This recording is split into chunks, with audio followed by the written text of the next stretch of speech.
अब देखिए प्रश्न क्रमांक 9 में क्या दिया हुआ है। एक व्यक्ति और उसके पुत्र की वर्तमान आयु का योग 45 वर्ष है। एक व्यक्ति है और उसके पुत्र दोनों की वर्तमान आयु का योग कितना है? 45 है। 5 वर्ष से पूर्व दोनों की आयु का गुणनफल, ओके, और 5 वर्ष से पूर्व में दोनों की आयु का गुणनफल कितना था? तो उस व्यक्ति की आयु का 4 गुना था। तो 5 वर्ष से पूर्व दोनों की आयु का गुणनफल उस व्यक्ति की आयु का 4 गुना था। ओके, हमें जो है दोनों की वर्तमान आयु ज्ञात करनी है। ओके, तो चलिए इसे जो है हल करते हैं। तो हम मान करके चलते हैं कि पुत्र की वर्तमान आयु, ओके, पुत्र की वर्तमान आयु क्या है? 100 वर्ष है। और पिता की वर्तमान आयु को क्या मान लेते हैं? और उस व्यक्ति की वर्तमान आयु को मान लेते हैं y। ओके, तो देखिए 5 वर्ष से पूर्व तो जब वर्तमान आयु क्या है? 1 है पुत्र की, और व्यक्ति की वर्तमान आयु क्या है? y है। तो 5 वर्ष से पूर्व पुत्र की आयु क्या होगा? जैसे कि मान के चलो अभी वर्तमान आयु क्या है? 20 वर्ष है। तो 5 वर्ष से पूर्व आयु क्या होगा? तो हम क्या करेंगे? 20 माइनस 5 करेंगे, है ना। इसी प्रकार से जब वर्तमान आयु क्या है? 1 है। तो 5 वर्ष से पूर्व की आयु क्या होगा? 1 से माइनस 5 होगा। ठीक है, तो व्यक्ति का भी वर्तमान आयु, व्यक्ति का भी 5 वर्ष से पूर्व आयु क्या होगा? 5 वर्ष से पूर्व व्यक्ति की आयु, तो अगर 5 वर्ष से पूर्व व्यक्ति की आयु जो है 30 वर्ष से होगा, सॉरी मतलब व्यक्ति की वर्तमान आयु अगर 30 वर्ष से होगा तो 5 वर्ष से पूर्व क्या होगा? 30 माइनस 5। इसी प्रकार से जब वर्तमान आयु क्या है? y है। तो 5 वर्ष से पूर्व की आयु क्या होगा? y माइनस 5 होगा। ओके, यहाँ तक जो है सबको समझ में आया। अब देखिए प्रथम शर्त के अनुसार, पहली शर्त के अनुसार क्या है? व्यक्ति और उसके पुत्र की वर्तमान आयु का योग क्या है? 45 वर्ष है। तो पुत्र की वर्तमान आयु क्या है? 1 है। और व्यक्ति की वर्तमान आयु क्या है? y है। तो इन दोनों का योग कितना है? 45 वर्ष है। यानी कि x प्लस y बराबर कितना होगा? 45। ओके, यहाँ से हम y का मान निकाल लेते हैं। तो y बराबर कितना होगा? 45 माइनस x। ओके, होगा y बराबर कितना होगा? 45 माइनस x होगा। ठीक है, इसे जो है समीकरण 1 मान करके चलते हैं। अब देखिए दूसरा शर्त के अनुसार, तो दूसरी शर्त में क्या है? 5 वर्ष से पूर्व दोनों की आयु का गुणनफल। ओके, तो 5 वर्ष से पूर्व दोनों की आयु क्या था? तो पुत्र की आयु था 1 से माइनस 5 और पिता की आयु कितना था? y minus 5। तो इन दोनों की आयु का गुणनफल क्या था? उस व्यक्ति की आयु का 4 गुना था। उस व्यक्ति की आयु का कितना था? 4 गुना। उस व्यक्ति की आयु कितना है? y माइनस 5 है, 5 वर्ष से पूर्व। ठीक है, और इसका कितना है? 4 गुना था। है समझ में? तो पुत्र की आयु का गुणनफल 5 वर्ष से पूर्व और व्यक्ति की आयु का गुणनफल 5 वर्ष से पूर्व, ये जो है व्यक्ति की आयु का 4 गुना था। ये व्यक्ति की आयु है उससे कितना? 4 गुना था। है समझ में? अब चलिए इसे हल करते हैं। तो देखिए y का मान जो है इसमें, यहाँ से क्या करेंगे? y का मान को यहाँ रख देते हैं। तो क्या होगा? 1 से माइनस 5, y का मान कितना है? 45 माइनस एक्स। तो यहाँ होगा 45 माइनस एक्स माइनस 5। ओके, बराबर 4 इंटू y का मान कितना है? 45 माइनस एक्स। यहाँ हो जाएगा 45 माइनस एक्स माइनस 5। ठीक है, हम कहाँ से? समीकरण 1 से। तो यहाँ पास लिख देता हूँ समीकरण 1 से, समीकरण 1 से। ओके, अब चलिए इसे हल करते हैं।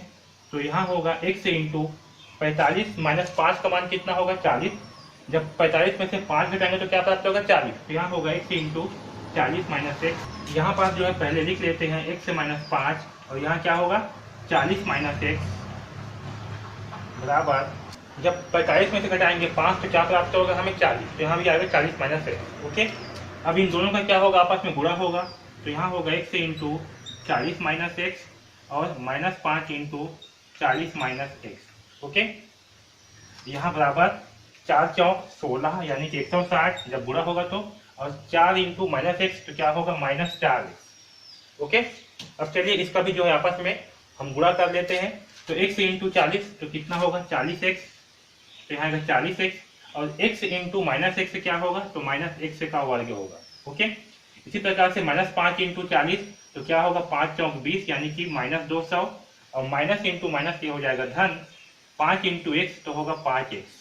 ओके, अब देखिए ये जो 160 माइनस 4x है इसे इस तरफ पक्षांतर कर देंगे। तो क्या होगा? जब 160 इस तरफ आएगा तो हो जाएगा माइनस 160 और जब ये माइनस 4x इस तरफ आएगा तो क्या हो जाएगा? ये प्लस 4x बराबर 0। ओके, यहाँ तक सबको समझ में आया? अब चलिए आगे हल करते हैं। तो पहले जो है जिसकी घातांक सबसे अधिक है उसको सबसे पहले लिखते हैं।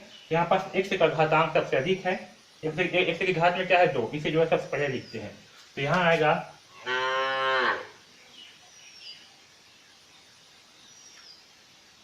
-x⁻²। उसके बाद जितना भी x वाले हैं सबको एक साथ लिखते हैं। तो देखिए यहाँ क्या है 40x, यहाँ पास क्या है +5x, यहाँ पर +4x। तो 40 और 5 कितना होगा 45, 45 और 5 49। तो यहाँ हो जाएगा +49x। ओके, इसके बाद जो संख्या वाली है उसे लिखते हैं। तो यहाँ -200 है और -160। तो -200 और -160 कितना होंगे, ये होंगे -360। तो यहाँ लिखते हैं -360 बराबर 0। ओके, अब देखिए यहाँ पास ये जो -x⁻2 है इसे हमें क्या करना है, इसे जो है हमें प्लस करना है, इसे हमें धन में करना है। तो क्या करेंगे हम दोनों पक्षों में जो है माइनस का गुणा करेंगे। ओके, तो यहाँ देखिए जब माइनस का गुणा होगा तो क्या होगा, देखिए ये माइनस इंटू माइनस क्या हो जाएगा धन। तो यहाँ हो जाएगा x का वर्ग। ये माइनस इंटू प्लस क्या होगा माइनस, तो ये होगा -49x। और माइनस माइनस क्या हो जाएगा धन, तो होगा धन 360। ओके, बराबर 0। अब यहाँ पर देखिए अगर हम यहाँ तुलना करेंगे तो a का मान क्या होगा, a जो है इस x के वर्ग का गुणांक होगा, उसका मान क्या है 1 है। और b का मान क्या होगा, तो x का गुणांक क्या है -49, तो b का मान होगा -49।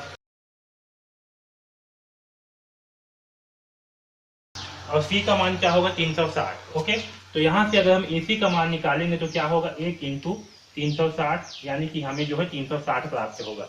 तो हम क्या करेंगे, इस 360 को ऐसे दो भागों में तोड़ेंगे जिससे कि आपस में जोड़ने या घटाने पर हमें -49 प्राप्त हो और आपस में गुणा करने पर हमें 360 प्राप्त हो। ओके, इसके लिए क्या करेंगे, हम 360 का अभाज्य गुणनखंड निकालेंगे। सबसे पहले देखिए 2 एकम 2, 2 अट्ठे 16, 2 शून्यम 0। ओके, यहाँ देखिए 2 9 18, 2 शून्यम 0।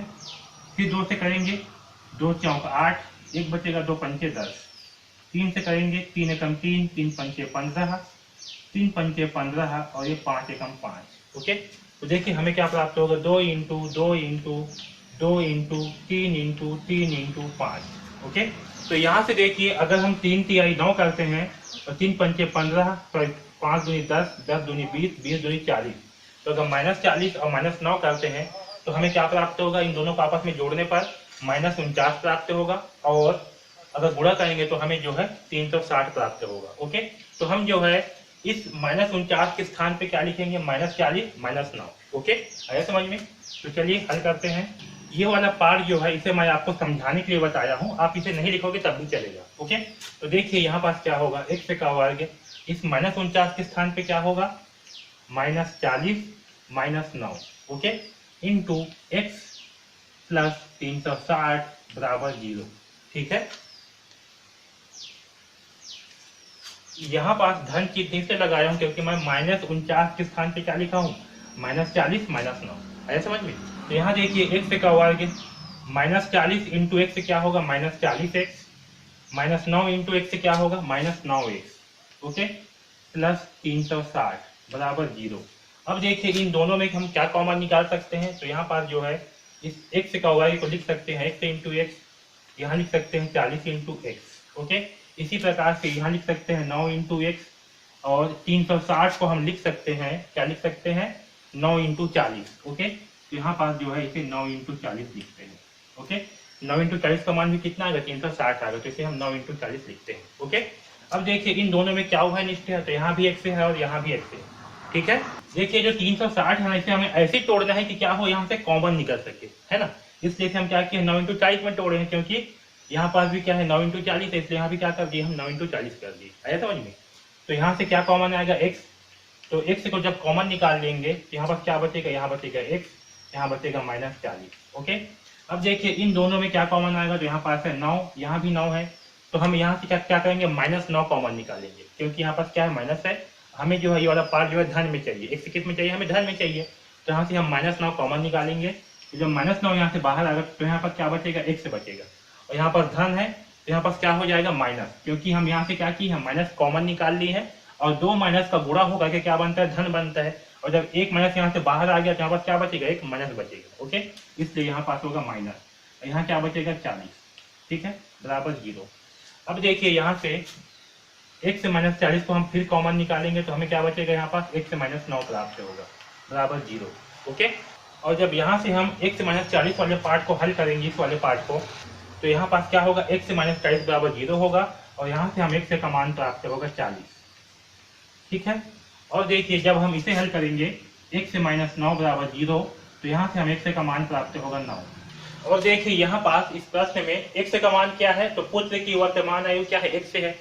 तो पुत्र की आयु जो है पिता की आयु से अधिक नहीं हो सकता, यानी कि 40 जो है नहीं हो सकता, इसलिए पुत्र की आयु क्या होगी, 1 से यानी कि 9 वर्ष से होगी। है समझ में? तो क्योंकि पुत्र की आयु व्यक्ति की आयु से अधिक नहीं हो सकता, ठीक है, तो चूंकि पुत्र की आयु व्यक्ति की आयु से अधिक नहीं हो सकता, इसलिए पुत्र की आयु x बराबर क्या होगा, 9 वर्ष से होगा। ठीक है, और जब पुत्र की आयु कितना है, 9 वर्ष से है, तब व्यक्ति की आयु कितना होगा, पुत्र की आयु कितना है, 9 वर्ष, तब व्यक्ति की आयु y बराबर कितना होगा, व्यक्ति की आयु y बराबर क्या है, 45 माइनस एक्स। तो यहाँ करते हैं 45 माइनस एक्स, यानी कि 45 माइनस एक्स का मान कितना है, 9 है, तो 9। तो हमें 45 माइनस 9 करने पर क्या प्राप्त होगा, हमें प्राप्त होगा 36। ओके, तो 36 वर्ष। ठीक है, तो व्यक्ति की आयु कितना होगा, y बराबर व्यक्ति की आयु होगा 36 वर्ष। ओके, और पुत्र की आयु कितना होगा, तो पुत्र की आयु होगा 9 वर्ष। इसे मैं यहाँ पास भी जो है लिख देता हूँ, पुत्र की वर्तमान आयु x बराबर कितना होगा, 9 वर्ष, और व्यक्ति की वर्तमान आयु y बराबर कितना होगा, तो y बराबर होगा कितना है, 36 वर्ष। ओके, तो इस प्रकार से जो है हम इस प्रश्न क्रमांक 9 को हल करेंगे। ओके, पुत्र की वर्तमान आयु कितनी होगी, 9 वर्ष, क्योंकि पुत्र की आयु क्या होगा, पिता की आयु से अधिक नहीं हो सकता, इसलिए उसकी आयु को हम क्या लेंगे, कम वाले को लेंगे, यहाँ पर 9 वर्ष को लेंगे। आया समझ में? और जब पुत्र की आयु 9 वर्ष से होगी, तो पिता की आयु क्या होगी, पिता की आयु होगा 36 वर्ष। ओके, तो इस प्रकार से हम इस प्रश्न क्रमांक 9 को हल करेंगे। तो इस वीडियो में बस इतना ही, धन्यवाद।